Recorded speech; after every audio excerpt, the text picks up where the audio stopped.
थाना चिल्काना पुलिस ने मुठभेड़ में गौकशी का प्रयास कर रहे एक अभियुक्त को घायल अवस्था में चिल्काना क्षेत्र से किया गिरफ्तार। की बड़ी कार्रवाई। वरिष्ठ पुलिस अधीक्षक के निर्देशन में पुलिस अपराध नियंत्रण हेतु अपराधियों के विरुद्ध कार्रवाई कर रही है। थाना चिल्काना पुलिस ने मुठभेड़ में गौकशी का प्रयास कर रहे अभियुक्त आमिर को चिल्काना क्षेत्र से घायल अवस्था में गिरफ्तार करने में महत्वपूर्ण सफलता प्राप्त की है, जिसके कब्जे से एक तमंचा, 2 खोखा एवं 2 जिंदा कारतूस, गौकशी के उपकरण एवं 1 जिंदा गौवंश बरामद किया गया है। इस संबंध में क्षेत्राधिकारी सदर ने शनिवार सुबह 7 बजे संबंधित जानकारी दी। दिनांक 31/2/2025 को चिल्काना पुलिस द्वारा रात्रि गश्त के दौरान रात्रि के करीब 9 बजे मुखबिर खास द्वारा सूचना मिलती है कि कुछ अज्ञात व्यक्तियों द्वारा डिडौली खेड़ा रोड पर गौकशी की घटना की जा रही है। इस घटना पर पुलिस डिडौली खेड़ा रोड पर पहुंचती है। गुमटी पुल के पास पक्की सड़क से करीब 500 मीटर अंदर जंगल की तरफ कच्चे रास्ते पर बढ़ने पर कुछ अज्ञात व्यक्तियों द्वारा पुलिस पार्टी को अपनी तरफ आता देख अंधेरे में जान से मारने की नियत से पुलिस पार्टी पर फायरिंग की जाती है। पुलिस द्वारा भी जवाबी कार्रवाई में आत्मरक्षा में फायरिंग करने पर एक व्यक्ति के बाएं पैर में गोली लगने से घायल हो जाता है एवं एक व्यक्ति अंधेरे का फायदा उठाकर भाग जाता है। घायल व्यक्ति को तुरंत अस्पताल में भर्ती कराया जाता है। जानकारी करने पर पता चलता है कि घायल व्यक्ति का नाम आमिर पुत्र इरफान है, जो डिडौली खेड़ा थाना चिल्काना का रहने वाला है। घायल व्यक्ति के कब्जे से एक अदद तमंचा 315 बोर, 2 जिंदा कारतूस, 2 खोखा कारतूस, 2 कुल्हाड़ी, 2 छुरी, एक लकड़ी का टुकड़ा और एक गौवंशी पशु बरामद किया गया है। अज्ञात व्यक्ति के बारे में जानकारी की जा रही है। आमिर पर पहले भी 4 अन्य मुकदमे दर्ज हैं और इसके खिलाफ अन्य विधिक कार्रवाई की जा रही है। सहारनपुर में भ्रष्टाचार के मामले में आरोपी चर्चित रिटायर्ड इंस्पेक्टर प्रेमवीर राणा के घर और फार्म हाउस पर विजिलेंस का छापा। आय से अधिक संपत्ति रखने के आरोपों में घिरे चर्चित रिटायर्ड इंस्पेक्टर प्रेमवीर राणा के घर, ऑफिस और फार्म हाउस पर विजिलेंस की टीम ने छापा शनिवार शाम 5 बजे तक मारा है।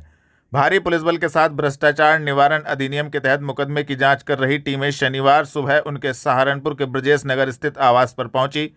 स्थानीय पुलिस के साथ पहुंची टीम ने घर के चारों तरफ पुलिस बल तैनात कर दिया और दस्तावेजों की छानबीन शुरू कर दी। इसके साथ साथ अन्य टीमों ने प्रेमवीर राणा के फार्म हाउस और अन्य ठिकानों पर भी जांच पड़ताल की है। पुलिस में रहते हुए प्रेमवीर राणा सहारनपुर, मुजफ्फरनगर, शामली, मेरठ और नोएडा समेत पश्चिम यूपी के कई जिलों में थाना प्रभारी रहे। आरोप है कि इसी दौरान इन्होंने करोड़ों रुपए की संपत्ति अर्जित की और संपत्ति बना ली। प्रेमवीर राणा एक घर में सहारनपुर में है। सहारनपुर में ही इनका फार्म हाउस भी है और एक अन्य स्थान पर ऑफिस भी है। यहाँ जांच पड़ताल की जा रही है। फिलहाल आधिकारिक रूप से टीम के किसी भी अधिकारी ने मीडिया कर्मियों के कोई बयान नहीं दिया है, लेकिन साफ है कि यह टीम प्रेमवीर राणा की संपत्ति की जांच करने के लिए पहुंची। सहारनपुर को मिली नई सौगात। सहारनपुर लखनऊ वंदे भारत एक्सप्रेस का शेड्यूल जारी। रेलवे ने सहारनपुर वासियों को बड़ी सौगात दी है। अब सहारनपुर से लखनऊ तक तेज और आरामदायक यात्रा के लिए वंदे भारत एक्सप्रेस की शुरुआत की गई है। रेल मंत्रालय से शनिवार दोपहर 2 बजे जारी प्रेस विज्ञप्ति के अनुसार सहारनपुर लखनऊ वंदे भारत एक्सप्रेस ट्रेन के संचालन को हरी झंडी मिल गई है। यह ट्रेन सप्ताह में 6 दिन सोमवार छोड़कर चलेगी और यात्रियों के लिए नई राहत लेकर आई है। 26504 लखनऊ जंक्शन से सहारनपुर के लिए वंदे भारत एक्सप्रेस हर सुबह 5:55 पर रवाना होगी। तय स्टेशनों पर रुकते हुए दोपहर 12:45 पर सहारनपुर पहुंचेगी। वापसी में सहारनपुर से लखनऊ के लिए हर दोपहर 15 बजे चलेगी और रात्रि में 21:55 पर लखनऊ पहुंचेगी। ट्रेन के मुख्य ठहराव में लखनऊ जंक्शन, सीतापुर, शाहजहांपुर, बरेली, मुरादाबाद, नजीबाबाद और सहारनपुर शामिल हैं। ट्रेन की प्राथमिक रखरखाव और सफाई लखनऊ जंक्शन पर होगी, जबकि पानी की आपूर्ति मुरादाबाद स्टेशन पर की जाएगी। मोहल्ला डेरा इलाहीपुरा में सड़क किनारे खड़ी कार में ई-रिक्शा ने मारी टक्कर। घटनाक्रम सीसीटीवी में कैद, पीड़ित ने दी जानकारी। थाना सदर बाजार क्षेत्र के मोहल्ला डेरा इलाहीपुरा में सड़क किनारे खड़ी एक कार में ई-रिक्शा ने टक्कर मार दी। टक्कर लग जाने के कारण कार बुरी तरह से क्षतिग्रस्त हो गई। कार मालिक का शनिवार शाम 5 बजे कहना था कि उक्त मामले में ई-रिक्शा चालक पर कार्रवाई होनी चाहिए। पूरा घटनाक्रम घर के बाहर लगे सीसीटीवी कैमरे में कैद हो गया है, जिसको लेकर पीड़ित ने थाने में शिकायत दर्ज कराई है। इस संबंध में पीड़ित ने जानकारी भी दी है। आपका नाम? मेरा नाम आबिद अली। क्या हुआ आपकी गाड़ी के साथ? क्या हुआ? गाड़ी खड़ी थी घर के बाहर, कोई आके उसे सुबह 7 साढ़े 7 बजे के बीच में ठोक गया। कौन? ई रिक्शा से कैमरे में आ रहा है। ई रिक्शा कौन सी जगह, कहाँ? इलाहीपुरा रायपुरा में जी। अनिल सिद्दीकी पत्रकार की बराबर में हुई। अच्छा जी। तो क्या चाहते हो आप? कहना तो यही है जी कि ये लोग जो खंचो फिर रहे थे ई रिक्शा को, ड्राइविंग लाइसेंस इन पर नहीं, कुछ नहीं, बताओ कितना बढ़िया नुकसान करके गया, किसी और का भी करेगा। कितना का नुकसान हुआ? नुकसान तो लगभग 20-25 हज़ार रुपये का है। लाइट टूट गई, बोनेट मोड़ दिया, बम्पर फट गया। तो क्या कार्रवाई चाहते हो जज? कार्रवाई तो ये है कि उसका नंबर ही पकड़ा जाए, पहली बात तो यही है ना, तभी उसको कोई कार्रवाई कर सकेंगे।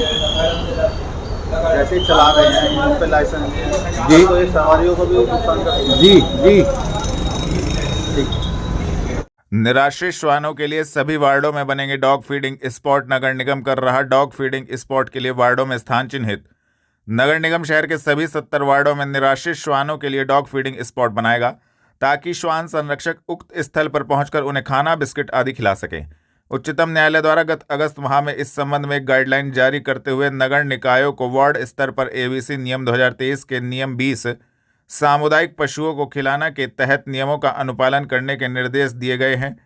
शनिवार शाम 6 बजे मिली जानकारी के अनुसार नगर निगम फीडिंग स्पॉट के लिए सभी वार्डों में स्थान चिन्हित कर रहा है। नगर निगम के पशु चिकित्सा कल्याण अधिकारी डॉक्टर संदीप मिश्रा ने उक्त जानकारी देते हुए बताया कि उच्चतम न्यायालय के आदेश के अनुपालन में प्रदेश शासन द्वारा डॉग फीडिंग स्पॉट बनाने के लिए निर्देश जारी किए गए हैं। निर्देशों में कहा गया है कि प्रत्येक नगर वार्ड में श्वानों की संख्या एवं उनके क्षेत्र को ध्यान में रखते हुए समर्पित भोजन स्थलों का चयन एवं स्थापना की जाए। यह भी ध्यान में रखा जाए कि भोजन स्थल पर्याप्त मात्रा में हो, ताकि श्वानों को अपने क्षेत्र से बाहर ना आना पड़े। हसनपुर चौक पर एक ट्रैक्टर ने महिला को कुचला। महिला की अस्पताल में इलाज के दौरान हुई मौत, परिजनों में मचा कोहराम। थाना सदर बाजार क्षेत्र अंतर्गत हसनपुर चौक पर एक ट्रैक्टर ने महिला को कुचल दिया। मौके पर मौजूद ट्रैफिक पुलिसकर्मियों ने ट्रैक्टर को रोका और राहगीरों की मदद से महिला को अस्पताल में पहुंचाया। ट्रैक्टर चालक को पुलिस टीम ने हिरासत में ले लिया और थाने ले गई। महिला के अस्पताल में शनिवार दोपहर 2 बजे मिली जानकारी के अनुसार मौत हो गई है। पुलिस अग्रिम कार्रवाई में जुट गई है। बताया जा रहा है मृतक महिला थाना सदर बाजार क्षेत्र की ही रहने वाली है। मेहंदी लगे हाथों में थमी खुशियां, दूल्हे ने बारात लाने से किया इनकार। दौलतपुर में दहेजखोरी का नया मामला, परिजन पहुंचे थाने। थाना चिलकाना क्षेत्र के गांव दौलतपुर में उस वक्त हंगामा मच गया जब दुल्हन के हाथों में मेहंदी लगी रह गई और बारात आई ही नहीं। मामला दहेज में थार कार की मांग का है। मिली जानकारी के अनुसार गांव दौलतपुर निवासी अजय कुमार ने अपनी बहन की शादी हीरा खेड़ी थाना बेहट क्षेत्र में तय की थी। सगाई 4 मई 2025 को धूमधाम से हुई थी और शादी की तारीख 1 नवंबर तय की गई थी। लड़की पक्ष ने अपनी हैसियत के अनुसार शादी की पूरी तैयारी कर रखी थी। बैंक्वेट हॉल बुक था, मेहमान आ चुके थे और दहेज में बुलेट मोटरसाइकिल देने की व्यवस्था भी की गई थी। लेकिन जैसे ही लड़के पक्ष को इस बात की जानकारी हुई, अमनदीप के चाचा सुभाष चंद और बिचौलिए सोनू ने अचानक फोन कर थार कार की मांग कर दी। उन्होंने साफ कह दिया कि थार गाड़ी के बिना बारात नहीं आएगी।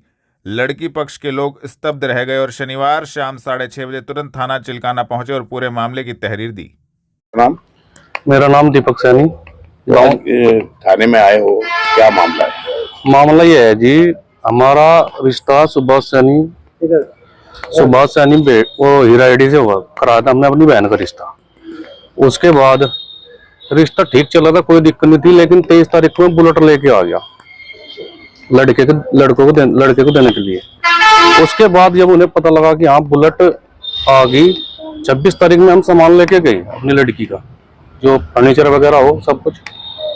तो उसके बाद फिर 26-27 को उसने हमें अपने दुकान पे बुलाया और दुकान में बुला के कह रहा कि भी बुलेट तुम लेके आए वो तुम्हारी लड़की चलावेगी। मैंने कहा भाई कैसे चलावेगी लड़की को थोड़ी बुलेट दे रहे हम तो बुलेट तेरे लड़के को दे रहे। फिर उसने बोला कि भाई अगर तुम दे रहे थे तो कुछ ऐसी चीज दो जो लड़का भी चलावे और लड़की भी चलावे, और अगर कुछ मतलब ऐसी बात थी तो जो बिचौलिया कह रहा वो दो। बिचौलिया कह रहा था थार का हमारा कोई बिजक नहीं था, ना कोई बात थी पहले गाड़ी की। ठीक है जी। उसके बाद फिर उसने बोला कि भाई मैं शादी में 5 आदमी लेके आऊंगा और फेरों पे लड़की बिठाऊंगा और चला जाऊंगा, क्योंकि वो संतुष्ट नहीं हुई। तो ये लड़का की सरकारी जॉब है? कुछ नहीं, सरकारी जॉब कुछ नहीं है। लड़का खेती का काम करता है और पेस्टिसाइड जो दुकान है वो उसके नाम से ही है। तो ये मतलब जो बात आपके साथ दहेज की चली है, तो वो लड़का कर रहा है, लड़के के पिताजी कर रहे हैं? लड़के के पिताजी ने कहा, मेरे पिताजी वो को लड़के के पिताजी का क्या नाम है? कहा। लड़के के पिताजी और माताजी गुजर गए थे 3 साल पहले। अच्छा, उसके जो आलन पालन उसके बाद हुआ, तो वो चाचा को ही अपना पिताजी मानता है। कि चाचा जी का नाम क्या है? सुभाष सैनी। ये बात आपसे दहेज के बारे में उन्होंने करी है? उन्होंने की है मेरे सामने, मेरे पिताजी के सामने की। बिचौला था, बिचौले ने हमें रोज प्रेशर डालना था। तो आज आप थाने में आए हो तहरीर देने के लिए, तो आगे क्या कदम है आपका? कदम तो यह है जी, उन्होंने बारात लाने से मना कर दिया था, और बारात आनी थी आज नाइट की शादी थी दौलतपुर में। पैलेस है, पैलेस पूरा सजा पड़ा, मेरा सामान सारा तैयार हुआ पड़ा। उसके बाद उन्होंने मना कर दिया कि भाई नहीं होने का। फिर हमें अच्छा नहीं लगा, तो हमने भी मना कर दिया। अब जो तहरीर आपने दी है, अगर इससे आपको संतुष्ट है, तो अगला कदम क्या होगा आपका? अगला कदम ये होगा जी, यानी समाज बैठ के जो भी करेगा, फैसला जो भी करेगा, हम तो ये चाह रहे हैं कि उसे समाज में वो होना चाहिए, उसका मतलब दहेज का विरोध होना चाहिए। और जो मेरा क्लेम है, जो मेरी इज्जत उछली वो तो उछल गई, लेकिन जो मेरा क्लेम है वो भी मुझे मिलना चाहिए। क्लेम मेरा 25-30 लाख रुपए हो गया।